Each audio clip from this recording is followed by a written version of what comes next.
Coming up on Hurricane 2023. What's next? Are we in for another active season? We'll look at what might influence that. We return to Florida's southwest coast to share lessons learned after Ian and how far recovery and rebuilding has come. Plus, a closer look at the high cost of insurance. And what about flood protection? Important information for every homeowner. Now, Hurricane 2023. What's next? Welcome and thank you for joining us. I'm CBS News Miami Chief Meteorologist and Hurricane Specialist Ivan Cabrera. Hurricane season is officially here. For the next half hour, we're going to help you prepare for what's next. Every hurricane season is different. What does this one have in store? Well, we're going to look at several key atmospheric conditions that can indicate the number of storms, their intensity, and even where they might go. So let's start there.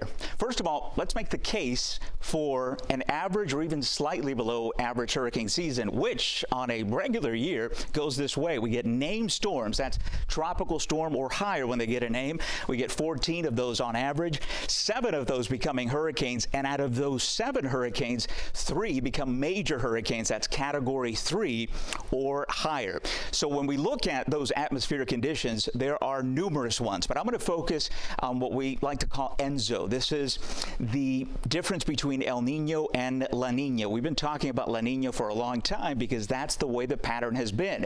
It is when the Pacific waters are cooler than average. This is actual data coming in. You see the deeper colors here. Orange is beginning to see some reds. That's an indication of the opposite effect. That we call El Nino, and that has a significant impact across the entire planet. But for our purposes here, what it does is it impacts our hurricane season. So we are now officially under an El Nino wash developing through the summer and peaking towards the fall. It typically favors a below average season, though every season is different, and as we always say, it only takes one. But this is generally what happens. We get these very strong upper level winds driving across the Caribbean. That is good for us, bad for hurricanes, because that wind shear, which is what we call it, can disrupt tropical waves, which is the beginning of a hurricane from forming. So you get the thunderstorms trying to billow up, but this wind disrupts that, and so we end up with a below average season. So that is what we're thinking for this year. All right, so Hurricane Ian's catastrophic landfall was over 100 miles from us, a relatively close call, considering that with a slight shift in the track, we could have felt its devastation. Nearly a year later, recovery and rebuilding from Ian is still a very long way off. CBS News Miami's Nicole Lauren reported live from Fort Myers Beach last year and returned there recently to see where things stand. The small beach town was ground zero when Hurricane Ian slammed the coast. The devastation left behind was unpredictable and unthinkable. Now today, the island is rebuilding, but it's a slow process. Didn't anticipate in 2 days I would come back to total destruction. Sandy Sadness is one of many picking up the pieces nearly 1 year after Hurricane Ian battered the island. Why? And, you know, there's no answer to that. There's no reason why this storm chose this town, but it did, and accepting this new reality hasn't been easy. When you come to grips with the loss and you deal with the deep, deep grief of losing everything, then you start to heal. With healing comes rebuilding, and for Sandy and many others on the island, it looks a little like this. The process has been the most mentally challenging thing I've ever experienced in my life. There was a king-size mattress in front of my house. A house gutted, ruined by a storm surge no one saw coming. My neighbor's house on the beach, the front steps from his deck. We're inside my lanai right here. Material items can be replaced and homes can be fixed, but the lives lost, well, that takes a much different toll. We did lose one of our neighbors. She was an older lady that chose not to leave, and she didn't make it. There's a lot of other friends that I have on the beach that didn't make it too, and all of their stories are just compelling, and it's sad. We didn't expect this. So what's next for Sandy and the hundreds of others that call this paradise home? The mayor of Fort Myers Beach, Dan Allers, says if there's a will, there's a way, and they'll come back stronger than before. It just depends on the willingness of people to want to build, which we don't have a short of now. As fast as we can get materials and workers is how fast we'll get back. And getting back on track isn't always easy, but for Sandy, she's found the strength to carry on. And for a long time, I didn't want to ever come. I didn't ever want to live in here again. So I was going to build up. And as time went by, I realized that I can live here again. The majority of deaths from this powerful storm were claimed here on Fort Myers Beach. In total, on the island, 72 people died. On Fort Myers Beach, Nicole Lauren, CBS News, Miami. Ian's devastation was far-reaching. The Category 5 hurricane completely washed out parts of the Sanibel Causeway, cutting off Sanibel Island entirely. CBS News Miami meteorologist Casey Sherman was working at a Fort Myers area TV station at the time. She and I recently went back to Hurricane Ian's ground zero. It's been less than a year since that near Category 5 hurricane hit Sanibel Island, which is where we are today. And a couple things that, just right off the bat that I notice, the rebuilding that just is continuous and is going to take a very long time. The devastation, obviously, caused by Ian. And the resilience of people wanting to come back home. We've been talking how we're going to change things up and how we need to get the message out a little bit stronger during these storms so that folks can get out of harm's way. Your perspective, meteorologist, looking at this near Cat 5 hurricane approaching the coast, what was that like?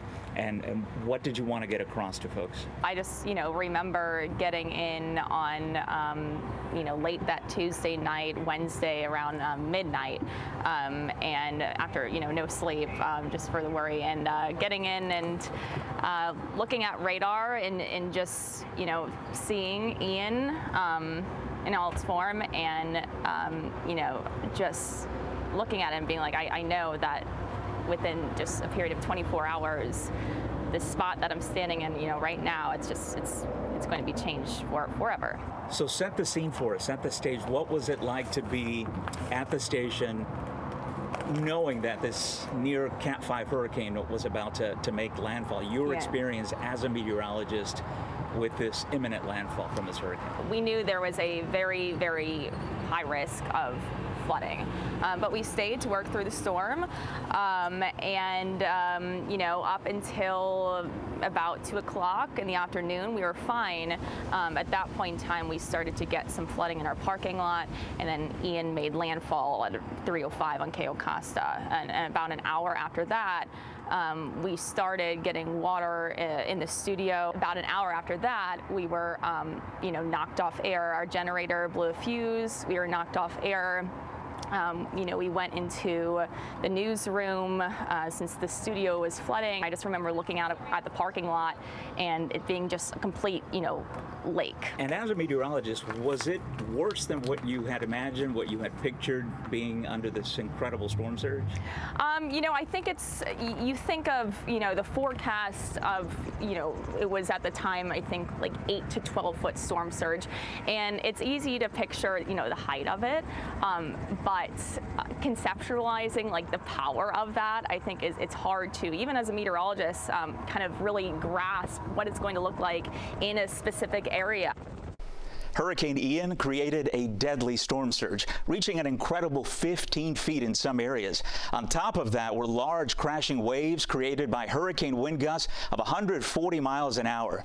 More people die from storm surge drowning in a hurricane than anything else. That's why we tell you to hide from the wind, but run from the water. CBS News Miami meteorologist Cindy Presler shows us why living along the coast leaves us so vulnerable to a hurricane storm surge. 22 million people live along the coast here in the United States, and all of them are subject to storm surge from a tropical system. It's the greatest threat to life and property. What is it? It's abnormal rise of seawater during a storm, and it's driven by strong wind. It can travel several miles inland and can reach heights of 20 feet or higher. So how do we measure storm surge? Well, this is called a storm surge stick, and it's divided up by feet and also by color. This is what you see on a storm surge forecast map. Now, Ian last year reached up to 13.8 feet. I'm only 5 feet 5.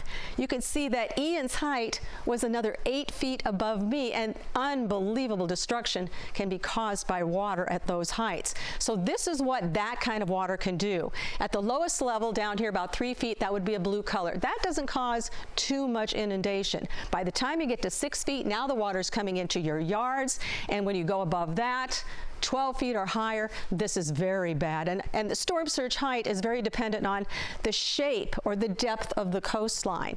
Storm intensity, how strong is this particular hurricane? Its wind field size. Is it large? Is it small? Ian was very large. The speed, the forward speed of that storm, how fast is it crashing into the coastline?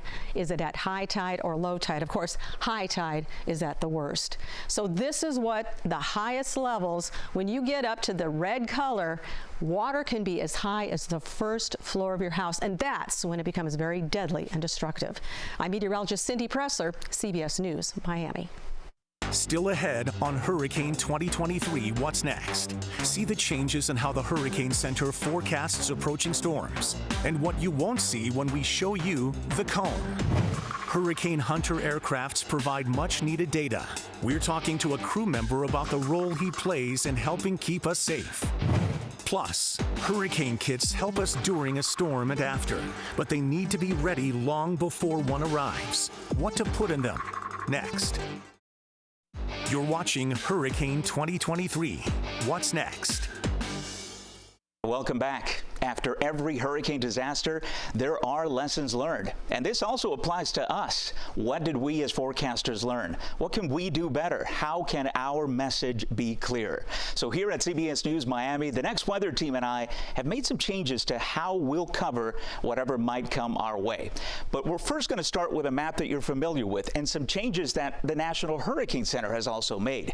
This is a sample region, right? You're used to seeing these circles here across the Atlantic or in the Caribbean, depending on the probability of development. You can see yellow, orange, or high, depicting medium or high chances. So that hasn't changed. You're still going to see that. What has changed is the National Hurricane Center is now going out 7 days. So we'll have a bigger window into potential threats that could be coming in our direction. So that increases from 5, which they've been doing for several years. What we have done at CBS Next Weather here is the cone. This is what you're used to seeing. This is normally what we see, the cone and then those center forecast positions. What we're going to do for 2023 is get rid of the center forecast position. Why?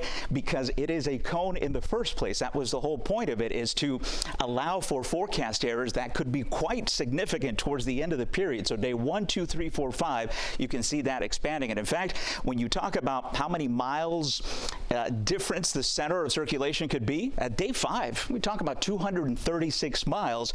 And also, when we get these advisories, the cone shifts subtly depending on the forecast models. The center position can shift significantly with every run. And so I think for consistency and to better give you an understanding that the cone is still the important part. This is why we got rid of, if you remember, the center black line that we used to use years ago. And this is in tandem with our partners at the Weather Channel. We think that this would be a better way and will be a better way to showcase what potential threats are coming. And just as a reminder, this is for the center of circulation, not where the hazards are going to be. Those, of course, we'll talk about, and those can extend for hundreds of miles.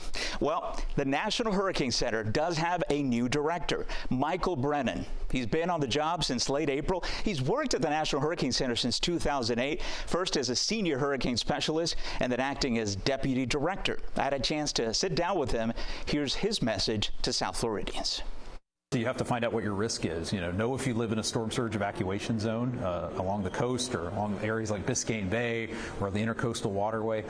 Because if you do, that forms the basis of your entire hurricane preparedness plan, because you may be asked to leave your home if a storm threatens. So you need to know where you're going to go, how you're going to get there, what you're going to take with you, how you're going to take care of friends, loved ones, pets. Think about all those things now. Sound advice there from him, and it underlines what we at Next Weather remind you of every season. An invaluable way we can better forecast a hurricane is from data collected by NOAA's hurricane hunters. CBS News Miami meteorologist Dave Warren talked to a crew member who shares what it's like to fly directly into a storm and why it's a crucial part of a forecast that can save lives. It may look calm now, but when it investigates the next storm, it will be anything but for the plane and the crew inside. For a moment, especially when you take a big, 2.5 G hit, there's that moment of, oh, we're still good. Nick Underwood is a program's engineer. Even though there may be some concern, he always feels comfortable with his other crew members. All of these people aboard that are doing their job, making sure that we're flying the aircraft safely and that we're collecting all of the data that we need to. That data comes from sensors all around and inside the plane. It plays a key role in forecasting the storm. The better job we can do in the air of collecting all of this radar data, the data from the dropsondes and everything else we have on board, the better job we do with that, the better those forecasts are going to be. WP-3D Orion aircraft heavy duty because it's flying through weather like this, wind, clouds, and storms as it approaches the center of the storm here. It's reinforced because it has a number of sensors with it. We're talking about radars. First one is underneath the aircraft, scanning out horizontally here. The second one is back here around behind the aircraft that looks vertically at the storm. And in addition to that, under the wings, there's a sensor which looks at the water surface that gives us the wind speed and the rain amounts right at the surface. So a lot of information to bring back. It'll continue to fly through the storm, the clouds like this, in and around the storm. And as it does so, it drops these sensors down. These are dropsondes that feed back critical information. Now, the Orion is a heavy-duty aircraft because it's flying right through the center of the storm. We have another Gulfstream aircraft, the Jet, which flies around the sides of the storm, not through the storm. And all of this information goes back to the big computers there. It leads to valuable data coming from inside the storm, which can lead to more accurate forecasts. I'm meteorologist Dave Warren. Still ahead on Hurricane 2023. What's next? Hurricane insurance is an expensive fact of life here. And what about flood insurance? What you need to know. Plus this. I'm CBS News Miami's Lisette Gonzalez. It's time to have your hurricane kit ready to go. I'll take a look at some of the more important supplies you'll need to include coming up. Right now, here is the list of this season's storm names.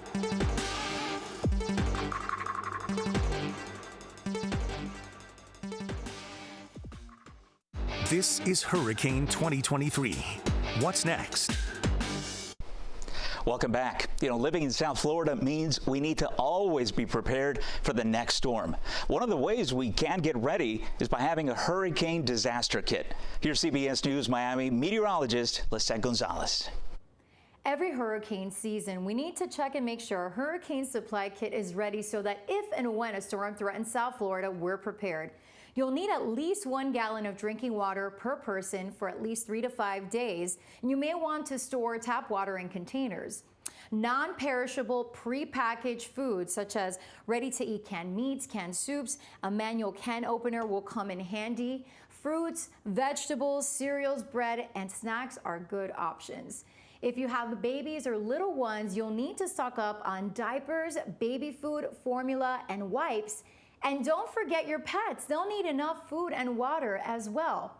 2 weeks of prescriptions, medication, a first aid kit is also very important, as well as contact lens solution, eyeglasses, as well as a hearing aid if necessary.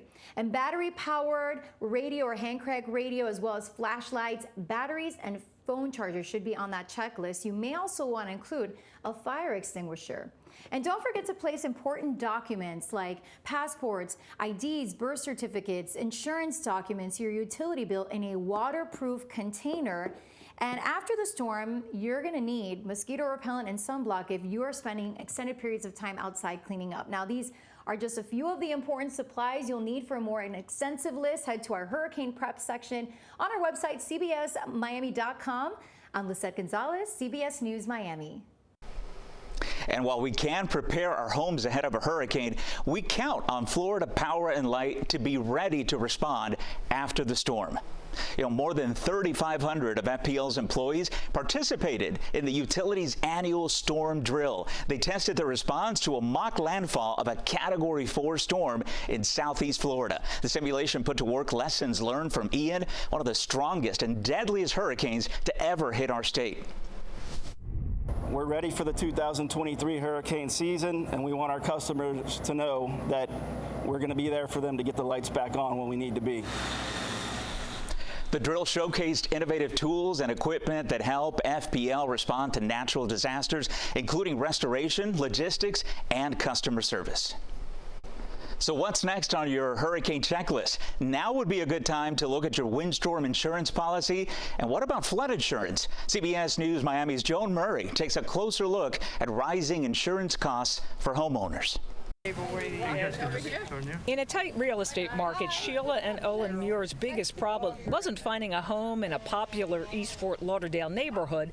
It was finding insurance. We didn't really have a whole lot of options. There's really not many other than Citizens. There's really very few to go with. As cash buyers, the Muirs did not have to get costly windstorm coverage. Even so, insuring their modest one-story home was over $4,000. So when you heard $4,500, what was your reaction? Sticker shock. Yeah. We were very surprised. We have a home on Cape Cod, which is significantly greater value than the one we're purchasing, and it's closer to the ocean. It's less than a mile from the ocean, and we're 4 times the cost for insurance. If you think it's high, longtime insurance agent Steve Brooks says, I just wrote a policy down in Key Biscayne, and the premium was $165,000 a year for homeowners insurance. You heard right, 6 figures for property insurance. That's why Brooks says in Florida right now, when it comes to getting, keeping, or paying for property insurance, the picture is grim. If they're within 2 miles of the coastline, they're going to be paying between $12,000 and $15,000 a year. If they are more than 2 miles from the coastline, you might be able to get a policy for under $10,000. And it doesn't include flood insurance, which FEMA says in light of the devastating once-in-a-thousand-year April flooding, it's something we all should consider. In all of South Florida, you either live in a high-risk flood zone or you live near one. And FEMA-backed flood insurance has gone up too. They no longer base rates on maps, but individual factors like location, rainfall levels, and cost for rebuilding. We recognize not everyone can afford it. The Muir say since April's disaster, they may get flood insurance. Right now, they plan to upgrade their new home to make it hurricane ready to reduce property insurance. At some point, it could get cost prohibitive. Private flood insurance is also an option. Look at your policy, make sure you can't reduce coverage further, but for the short term, things are not getting any better. In Fort Lauderdale, Joan Murray, CBS News, Miami. You're watching Hurricane 2023. What's next? If a storm threatens us, the CBS News Miami Hurricane Network is extensive. These are our radio partners in Miami-Dade and Broward.